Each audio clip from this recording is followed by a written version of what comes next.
오늘의 육아 헤드라인입니다. 서울시가 내년 복지 예산을 올해보다 12% 늘리겠다고 발표했습니다. 시는 늘어난 복지 예산을 국공립 어린이집 확충과 환자 안심병원 확대에 사용할 계획입니다. 국가인권위원회의 조사 결과 미성년 자녀를 둔 부부 10명 가운데 7명 이상은 아동과 청소년 인권에 관한 교육을 받지 못한 것으로 나타났습니다. 지난해 성범죄자 취업 제한 제도에 대해 일부 위헌 결정이 내려졌는데요. 아직까지 입법 공백 상태가 이어지고 있어 성범죄자가 학원이나 어린이집에 취업해도 막을 도리가 없는 상황인 것으로 나타났습니다. 이상 오늘의 육아 헤드라인이었습니다. 생후 4개월부터 71개월까지의 영유아는 발달과 성장 이상 등을 조기에 발견하기 위해 건강검진을 받아야 합니다. 영유아 건강검진은 의무화되어 있지만 주말 검진이 가능한 병원이 너무 부족하고 평일에도 짧은 시간만 제한적으로 이루어지고 있어 불편을 호소하는 부모들이 많습니다. 현실적인 대책 마련이 필요해 보입니다. 육아버스 특소식부터 함께 하시죠. 서울시가 내년에 복지와 일자리 분야 투자를 늘려 사상 처음으로 예산 규모를 30조 원 넘게 잡습니다. 서울시는 31조 7천억 원으로 편성한 내년도 예산안을 서울시의회에 제출했다고 밝혔습니다. 올해보다 1조 9천억 원, 6.5% 증가한 것으로 특히 복지 예산은 올해보다 12% 늘어난 9조 8천억 원이 배정됐습니다. 서울시는 늘어난 복지 예산을 국공립 어린이집 확충과 환자 안심병원 확대에 사용할 계획입니다. 일자리 예산도 처음으로 1조 원을 넘겼으며 청년과 여성, 어르신 등을 대상으로 하는 특화된 일자리 창출에 투입될 방침입니다.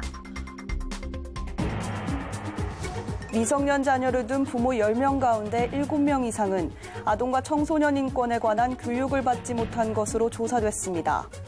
국가인권위원회가 지난 9월부터 지난달까지 아동과 청소년 부모 그리고 교사들이 국제아동권리협약에 따른 아동권리를 얼마나 잘 알고 있는지 조사한 결과 부모의 77%가 아동 청소년 인권교육을 받은 적 없다고 응답했습니다. 아동과 청소년의 경우 34%가 인권교육을 받은 적 없다고 답했고 교사의 경우에도 24%만 인권교육을 못 받았다고 말해 부모 집단보다 상대적으로 높은 교육률을 보였습니다. 지난해 성범죄자 취업 제한 제도에 대해 일부 위헌 결정이 내려졌는데요. 아직까지 입법 공백 상태가 이어지고 있습니다. 법 개정이 늦어지면서 성범죄자가 학원이나 어린이집에 취업해도 막을 도리가 없는 상황입니다. 지난 6월 서울시 산하 취업지원센터에서 40대 강사가 학생을 성폭행해 경찰에 입건됐습니다. 그런데 이 강사는 이미 성추행으로 징역 1년에 집행유예 2년을 선고받은 성범죄자였습니다. 현재 성범죄 전력자들의 재취업에는 아무런 제약이 없습니다. 심지어 학원이나 어린이집에서도 일할 수 있습니다. 현행법은 성범죄자가 아동 청소년 기관에 10년간 취업하지 못하게 하고 있습니다. 하지만 지난해 3월 헌법재판소가 일률적인 취업 제한은 문제라며 일부 위헌 결정을 내렸고 성범죄자 취업 제한 제도는 사실상 효력을 상실했습니다. 학원이나 어린이집은 교사가 성범죄자인지 매년 조회하도록 돼 있지만 지난해 이를 어겨 과태료를 낸 시설은 급증했고 성범죄 경력을 숨기고 일하다 해고된 사례는 급감했습니다. 여성가족부는 형량에 따라 취업 제한 기간에 차별을 두는 내용의 개정안을 냈지만 1년째 국회에 계류 중입니다. 최근 일선 학교에서 성범죄로 퇴출된 교사들이 학원가로 몰리는 현상을 부추긴다는 우려도 나옵니다. 이 법이 통과되지 않으면 그 아이들과 1대1로 있는 상황이 더 많을수록 아이들의 취약점을 이용해서 접근할 수도 있고 아이들의 길들이기 과정이 용이해질 수도 있어서 여성가족부는 입법 공백으로 취업 제한이 풀린 성범죄자들이 지난해 기준 최소 4만 명에 이르는 것으로 추산하고 있습니다.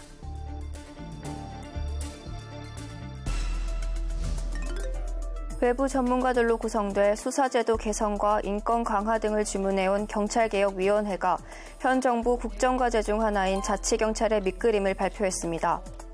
개혁이 권고하는 핵심은 지방경찰청과 별도로 광역시군구 단위로 자치경찰본부와 자치경찰대를 만들어 수사권 일부를 주는 것입니다.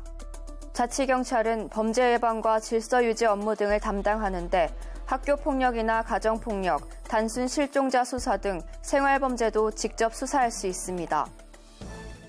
국가경찰과 자치경찰이 112 신고망을 공동 활용하거나 합동수사를 위한 협의기구를 설치하는 방안도 제안했습니다. 개혁위는 국가경찰의 권한을 줄여 자치경찰에 힘을 싣기 위한 조치라며 이를 위해서는 검경 수사권 조정이 전제돼야 한다고 강조했습니다. 자치경찰은 지방직 공무원으로 시도지사가 인사권을 가집니다. 출범 초기에는 국가경찰에서 넘어오는 인력과 지구대 파출소 등 건물도 공동으로 쓰는 방안도 제안됐습니다. 개혁위는 내년 중 자치경찰제 시행안을 완성해 2019년 시범 운영을 거친 뒤 현 정부 임기 내에 전면 시행할 것을 권고했습니다.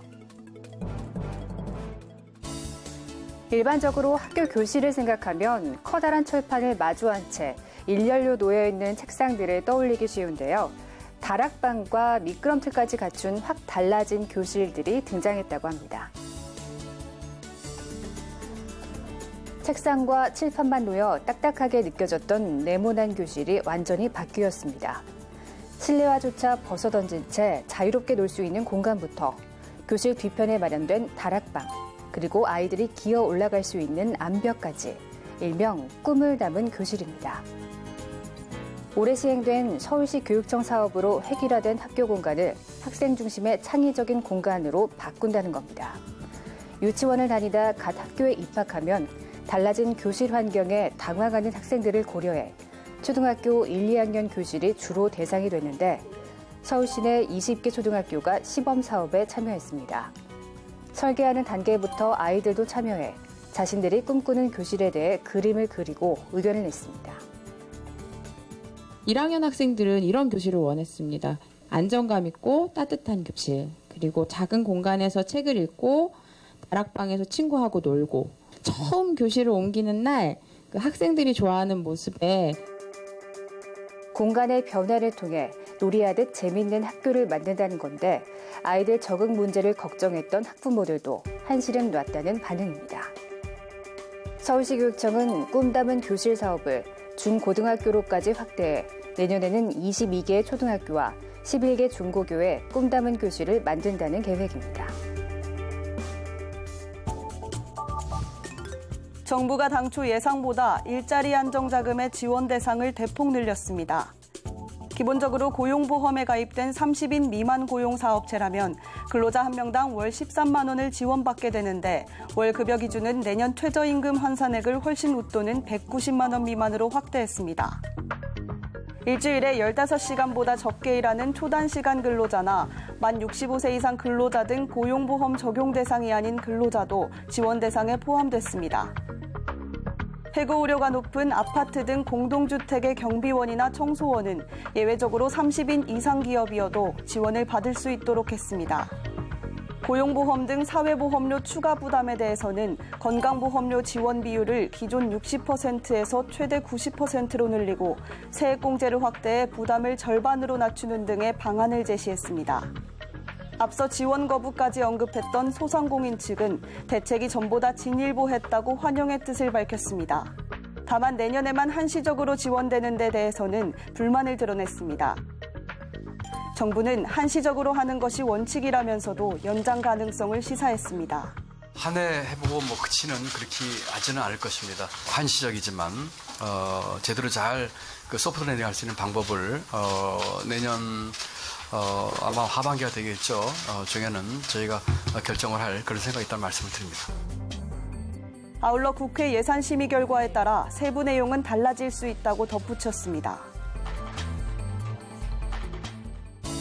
뚝 떨어진 기온에 찬바람까지 불면서 사용이 늘어난 난방기구 화재가 잇따라 발생하면서 주의가 요구되고 있습니다. 제주에서는 난방기구 때문에 노부부가 목숨을 잃었습니다. 지난 4일 저녁 제주 시내 단독주택에서 불이 나 80대 할아버지와 70대 할머니가 숨졌습니다. 금실좋기로 동네에 유명했던 노부부의 생명을 앗아간 것은 거실에 놓여있던 가스 난로였습니다. 경기도 고양의 한 주택에서도 지난 3일 주인이 집을 비운 사이에 전기요가 과열돼 불이 나는 등 난방기구 화재가 이어지고 있습니다. 지난달에도 전국적으로 77건의 난방기구 화재가 발생해 1명이 다쳤습니다. 앞서 지난 겨울에는 난방기구가 원인이 된 화재가 1,300건 가까이 발생했습니다. 3명이 숨지고 56명이 다쳤습니다. 원인별로는 전기, 기계적 요인이 절반 이상을 차지했고 사용자 부주의로 인한 화재도 500건이 넘었습니다. 전기장판을 오랜 시간 사용할 경우 과열과 누전으로 화재가 발생할 수 있습니다. 온도 조절기 고장으로 인한 화재도 빈번합니다. 소방당국은 오랜만에 꺼낸 전기장판은 온도 조절기 등이 파손되지 않았는지 등을 확인해달라고 당부했습니다. 60대인 김윤희 씨는 폐경을 맞으면서 얼굴이 화끈거리는 증상에 불면증, 관절근육통, 우울감을 겪었습니다. 폐경 이후 호르몬 부족으로 발생하는 폐경 증후군 때문입니다. 곧바로 호르몬 치료를 시작했습니다. 제 건강이 좋아하니까 자신이 생기는 거야. 난 이것도 할 수 있다, 저것도 할 수 있다. 열정이 나타나는 거죠. 폐경 여성 10명 중 9명이 겪는 폐경 증후군. 방치하면 심혈관 질환, 골다공증, 치매 위험이 높아지는데도 30%만이 치료에 나섭니다. 이유는 호르몬 치료를 하면 유방암에 걸린다는 인식 때문입니다. 하지만 이 둘은 상관관계가 없는 것으로 나타났습니다. 폐경 여성을 18년간 추적한 결과 에스트로겐을 단독으로 복용한 그룹에서 유방암 발생이 오히려 45%나 줄었습니다. 심혈관 질환 위험이 반으로 줄어 전체 사망률이 30%나 감소했습니다. 자궁이 없는 경우에 에스트로겐만 쓰게 되겠고요. 그 경우에 있어서는 오히려 유방암을 예방할 수 있다. 이렇게 지금 바뀌고 있는 상황입니다. 그래서 가장 중요한 걱정거리인 에스트로겐에 의한 유방암 위험이 잘못 알려진 것이다. 그러면 이제 우리가 자궁이 있는 경우에는 어떻게 하면 되냐. 그 경우에 있어서도 약의 종류에 따라 효과가 다르다. 호르몬 치료는 개인 상태에 맞는 약을 선택해 정기적으로 상태를 확인하며 시행하는 게 중요하다고 합니다. 지난 11월 8일 서울시 여성플라자에서 서울시 저출산 극복 정책 토론회가 성황리에 열렸습니다. 이번 행사를 주최한 서울시 관계자는 저출산 대책 마련에 현장에서 시민들의 생생한 이야기를 담고 싶어서 이 자리를 마련했다고 밝혔습니다. 일부에서는 전문가 토크쇼가 진행됐는데요. 토크쇼 패널로는 부모교육 전문기업의 이다랑 대표와 이혜인 부대표가 나섰습니다. 토크쇼 주제는 만삭의 몸을 이끌고 서울에서 임산부로 사는 서름과 아이를 낳는 것도 키우는 것도 모두 돈이라는 주제로 진행됐습니다. 출연자들은 본인들의 생생한 경험담을 이야기하면서 아이 낳고 기르기의 어려움을 토로해 참석자들의 많은 호응을 얻었습니다. 2부에서는 시민공감 워크숍이 진행됐는데요. 시민들이 직접 서울시의 임신 출산 정책을 발의하는 시간을 가졌습니다. 현재 서울시에서 시행되고 있는 임신 출산 정책을 시민들의 아이디어로 좀 더 보완하고 더불어 신규 정책에 대한 아이디어를 모으는 시간을 가졌습니다. 오늘 나왔던 다양한 의견들을 반영해서 내년부터 촘촘하게 시행을 해가도록 하겠습니다. 저출산 대책은 사실 1, 2년의 효과를 볼 수 있는 대책은 아니고 국가 100년대계와 관련되어 있는 그런 대책이죠. 그래서 한술에 모든 것이 다 해결되기는 굉장히 어려울 것이라고 생각이 됩니다. 그렇지만 시민들께서 관심을 가지고 무엇을 바꿔달라고 내 생활 주변에서 바꿀 수 있는 것들에 대해서 말씀을 해주시면 최대한 정책에 반영하도록 노력하겠습니다. 이번 행사를 주최한 서울시는 토크쇼를 계기로 임신 출산에 대한 정책과 임산부의 인식이 개선되는 계기가 되길 바란다고 밝혔습니다. 이번 시간은 육아에 필요한 정보를 쏙쏙 알려주는 코너입니다. 오늘은 엄마 수다가 아이에게 긍정적인 효과를 줄까요? 편입니다.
안녕하세요. 육아방송 시청자 여러분. 변화된 미래를 만드는 미혼모협회 인트리 최용숙입니다. 저는 오늘 여러분들과 함께 아이를 홀로 양육하는 청소년 미혼모에 대하여 이야기를 나누고자 합니다. 우리 사회는 1인 가구의 증가, 비혼, 동거가족, 한부모 가족 등 가족의 형태가 다양해지고 있지만 미혼모 가정을 비정상적으로 바라보는 문화는 여전합니다. 임신과 출산이라는 과정을 결혼이라는 제도 안에서만 인정하는 가족주의가 강하기 때문입니다. 이러한 현실에서 미혼모 가정, 특히 청소년 미혼모들의 어려움은 더욱 클 수밖에 없습니다. 17살 지연 씨의 사례를 살펴보겠습니다. 15살에 임신을 하였으며 학교를 중단하고 미혼모 시설에서 딸을 출산하여 부모님의 반대로 홀로 양육을 시작하였습니다. 어린 나이에 엄마가 된 지연 씨의 가장 큰 어려움은 아이와 함께 살아갈 주거 공간이었습니다. 같은 시설에서 출산을 한 미혼모와 함께 거주를 하고 있지만 매달 지원받는 기초생활수급비로는 월세와 생활비 부담을 하기는 역부족입니다. 2010년부터 교육부에서는 청소년이 임신을 하더라도 태학 등 부당한 행위를 하지 못하도록 권고를 내렸지만 여전히 대부분의 청소년들이 임신을 하면 태학을 하거나 자퇴를 하게 됩니다. 지연 씨도 주위의 시선과 아이의 양육 문제로 학교를 그만두고 중고등학교를 검정고시로 어렵게 합격했지만 그것만으로는 현실적인 문제를 해결할 수가 없었습니다. 미성년자인 지연 씨는 변변한 일자리조차 구하기 힘든 상황이었으며 아이와 함께 외출하는 날이면 애가 애를 키운다는 수군거림과 따가운 시선을 견뎌야 했습니다. 청소년 미혼모들이 겪는 어려움은 부모와의 단절, 학업 중단, 어린 나이에 홀로 책임져야 하는 육아와 가사, 그리고 가정으로서의 역할, 무엇보다도 심리적인 어려움과 미래에 대한 불안감, 또 그들을 바라보는 사회의 편견과 차별입니다.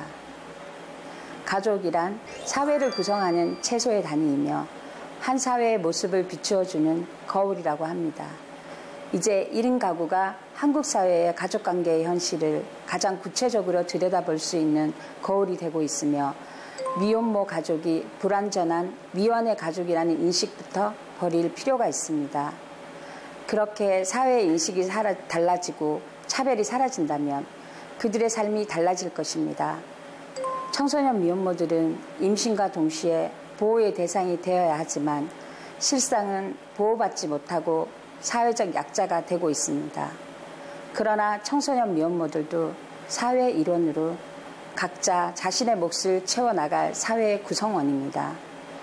우리 사회가 이들의 어려움을 외면하고 이들을 돌보는 것을 소홀히 한다면 그것은 우리 사회의 구성 기반을 약화시키는 결과를 가져올 것입니다. 한 아이를 키우는데 온 마을이 필요하다는 말이 있습니다.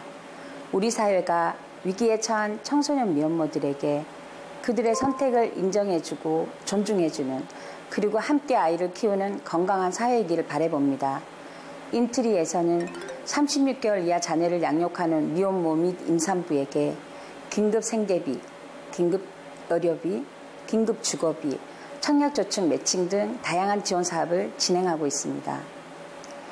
인트리의 뜻은 한 엄마가 아이로 인해 큰 나무로 성장하고 아이도 엄마와 함께 큰 나무로 성장한다는 뜻입니다. 지금도 홀로 아이를 낳고 힘들게 어려운 생활을 아이와 함께 희망을 놓지 않고 살아가는 청소년 미혼모 여러분, 그 시작은 미흡하나 그 끝은 창대하다는 말이 있습니다. 아이를 포기하지 않고 책임을 지고 있는 여러분들은 이미 훌륭한 부모이며 책임감 있는 사람입니다. 시작은 평등하게, 과정은 공정하게, 결과는 정의롭게라고 대통령님께서 말씀하셨습니다. 여러분의 시작은 평등하지 못하였고 과정은 공정하지 못하였지만 여러분들의 아이들은 대통령님의 말씀처럼 평등하고 공정하며 정의로운 세상에서 살아갈 수 있을 것입니다. 청소년 미혼모 여러분, 미혼모협회 인트리는 여러분을 응원합니다. 경청해 주셔서 감사합니다. 밥 먹기 싫어하는 아이, 좋아하는 반찬만 먹는 아이에게 억지로 싫어하는 음식을 먹이면 아이는 인내심보다는 반항심이 커집니다. 떼쓰는 아이에게 밥 먹기 대신 과자나 초콜릿 같은 간식을 주면 이러한 습관은 더욱 악화됩니다. 강요하기보다는 부모가 차분히 기다려주는 것부터 시작입니다. 육아포커스 마칩니다. 시청해주신 여러분 고맙습니다.